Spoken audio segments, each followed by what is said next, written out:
my name is Wilma. I still remember that quarterly strategy meeting vividly.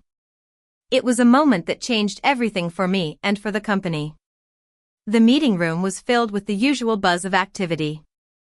Laptops were being opened, water was being poured, and people were chatting softly. Robert, the CEO, arrived last, laughing with Brian, an outside consultant he'd brought in.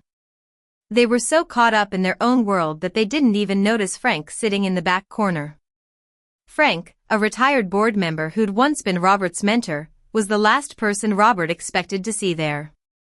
We moved through the budget items and project timelines as per usual. But then, we reached the topic of partner relationships.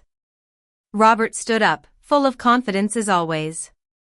Our partnerships remain strong, he began. In fact, I'd say we're in the best position we've been in years. He pulled up a slide showing our top 5 partners, and pointed at the logo of a firm I'd been tracking for months. This one's been particularly solid. Their CEO calls me personally to check in. They're desperate to maintain our relationship. A few people chuckled, and Robert got more animated. Honestly, they'll take whatever terms we offer at this point. They need us more than we need them. He then started mocking the partner's CEO in a high-pitched voice. Whatever works for you, Robert. We're flexible, Robert. The room erupted in laughter. Lauren was grinning from ear to ear, and Brian nodded along like this was some kind of brilliant strategy. But I felt sick to my stomach. Not just because of Robert's cruelty, but because he had no idea that Frank, the man whose approval he'd built his entire career on, was sitting right there, watching. Suddenly, Frank cleared his throat. It was such a soft sound, but it seemed to echo through the room. Robert stopped mid-sentence, turned, and saw Frank sitting in the corner.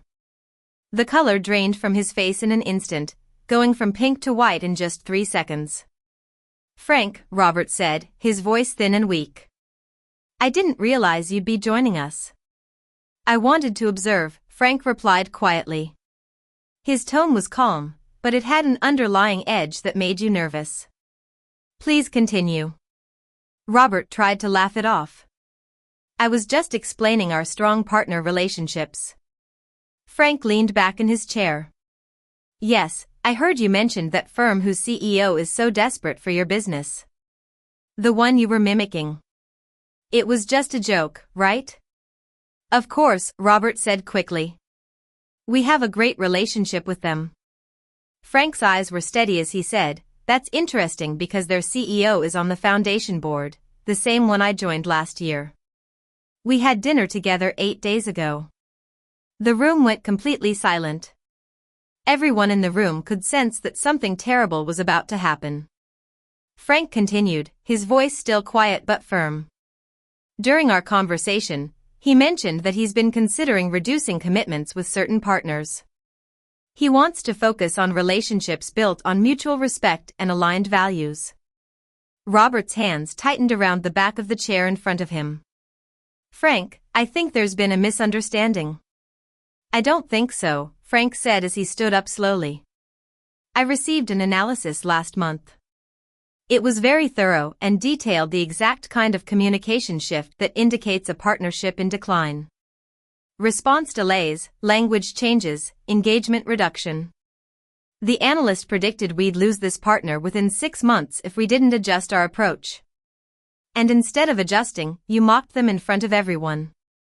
Robert looked around frantically, and his eyes landed on me for the first time in months.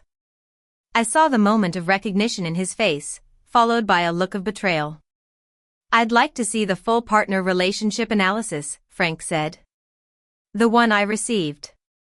I think the board needs to discuss this at the next meeting. He walked towards the door, then paused. The analysis was excellent work. Exactly the kind of strategic thinking this firm should be listening to. With that, he left, and the door closed behind him with a soft click. Robert stood there, frozen at the front of the room. Brian stared at his laptop, and Lauren pretended to be fascinated by her phone. No one spoke or moved. I gathered my notebook, stood up, and walked out of that room with my head held high and my hands steady. Behind me, I heard Robert say something about taking a short break, but his voice was shaking. To understand how I got to this point, I need to go back a few years. I grew up in a big city, in a family where my father was a strict but honest engineer, and my mother was a warm-hearted nurse. They instilled in me the values of hard work, integrity, and the belief that good work would always be recognized. 4 years ago, I joined a firm that provided logistics consulting for mid-size manufacturers. It was a stable job with a decent salary and good benefits. I started as a junior analyst, and I was determined to make a mark. In my first year, I built a forecast model that identified a supply vulnerability that no one else had noticed. It saved the company $3 million in the first quarter after implementation. But when the CEO, Robert, presented it to the board, he made it seem like it was the collective effort of the leadership team. I was disappointed, but I told myself that's how the corporate world worked. Ideas flow up, and credit spreads wide. I focused on building my reputation through results. 18 months later, I became the youngest senior strategist in the firm's history. I got my own small office overlooking the parking structure, and I felt like I was finally on the right track. Robert was 53 years old, with a business degree from a well-known university and 22 years of industry experience. Everyone called him Rob, and they all seemed to know him like an old friend. He always wore expensive but not overly flashy suits, and he'd laugh at jokes in meetings, always a beat after everyone else, as if he was checking if it was safe to laugh. In the first 2 years, he'd nod when I spoke and say things like, "Good point," or "Let's explore that." Even though he never mentioned my name when repeating my ideas, his simple acknowledgement felt like enough. But things started to change about 8 months before meeting number 11. At first, the changes were small. He'd check his phone when I presented, or interrupt me with a different topic before I could finish. As time passed, the interruptions became more and more dismissive. After a while, other people started following his lead. A senior director named Ava started talking over me in meetings, and a manager named Leo would whisper to the person next to him when I was speaking. It was like I was being erased from the room every time I opened my mouth.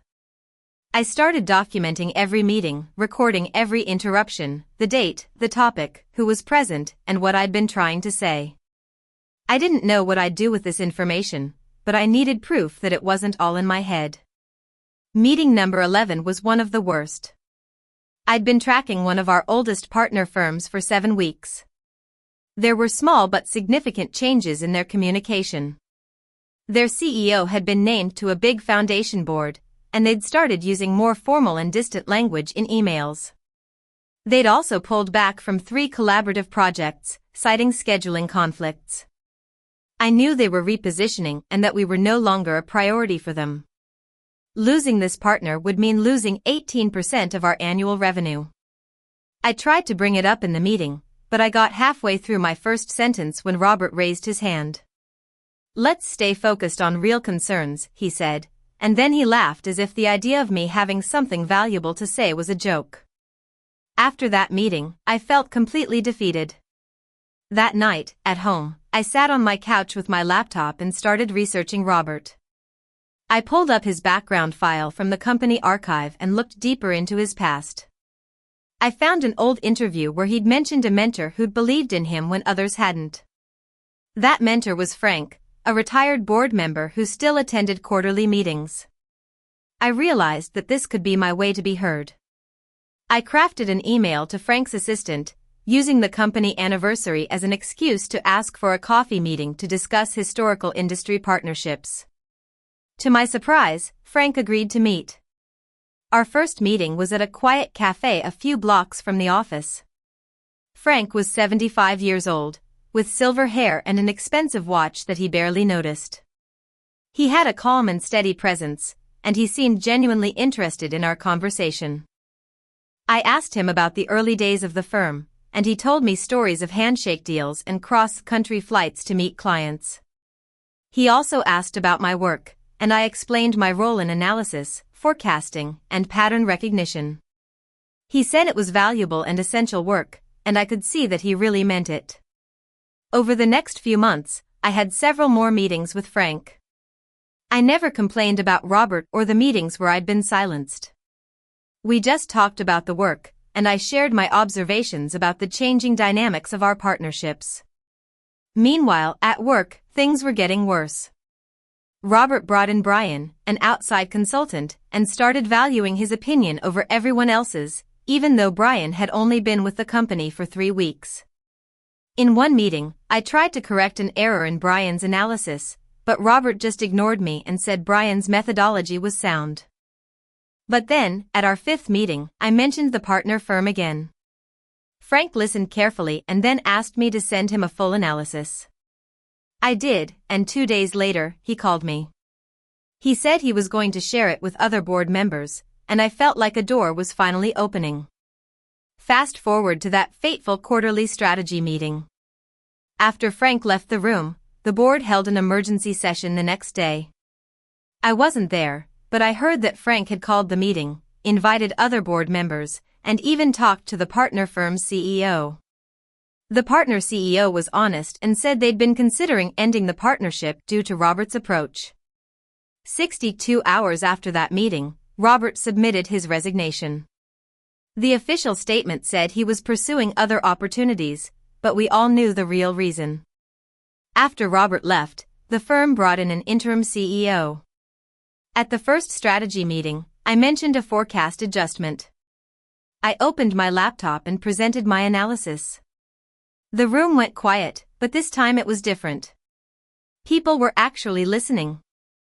Ava asked a follow-up question, Brian took notes, and the interim CEO nodded and said we should make the adjustment. I never got Robert's job, and I didn't want it. I'm still a senior strategist in my office overlooking the parking structure, doing the work I love. But now, when I speak, people listen. And Frank and I still have coffee sometimes, though less frequently. The last time we met, he asked how I was doing, and I told him I was doing better. He smiled and said, "You should be heard. Your work matters." If you've stayed with me until now, thank you. Really, thank you for listening to my story. I want to know what you would have done in my place. Would you have stayed quiet? Would you have fought differently? And if you want to hear more stories like this about finding your voice, you know what to do. I'll be here, sharing the truth about what it takes to be heard.